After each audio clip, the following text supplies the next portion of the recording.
اے اہل اسلام، اب اللہ اور اس کے رسول کی طرف سے ان مشرکوں سے جن سے تم نے عہد کر رکھا تھا بیزاری اور جنگ کی تیاری ہے، سو مشرکو تم زمین میں 4 مہینے چل پھر لو اور جان رکھو کہ تم اللہ کو عاجز نہ کر سکو گے، اور یہ بھی کہ اللہ کافروں کو رسوا کرنے والا ہے۔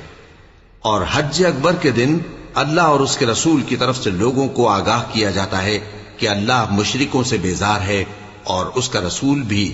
اب اگر تم توبہ کر لو تو تمہارے حق میں بہتر ہے، اور اگر نہ مانو تو جان رکھو کہ تم اللہ کو ہرا نہیں سکو گے۔ اور اے پیغمبر، کافروں کو دکھ دینے والے عذاب کی خبر سنا دو۔ البتہ جن مشرکوں کے ساتھ تم نے عہد کیا ہو اور انہوں نے تمہارا کسی طرح کا قصور نہ کیا ہو اور نہ تمہارے مقابلے میں کسی کی مدد کی ہو، تو جس مدت تک ان کے ساتھ عہد کیا ہو اسے پورا کرو، کہ اللہ پرہیزگاروں کو دوست رکھتا ہے۔ پس جب عزت کے مہینے گزر جائیں تو مشرکوں کو جہاں پاؤ قتل کر دو، اور ان کو پکڑ لو اور گھیر لو، اور ہر گھات کی جگہ ان کی طاق میں بیٹھے رہو۔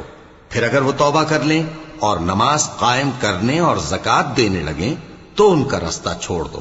بے شک اللہ بخشنے والا ہے، مہربان ہے۔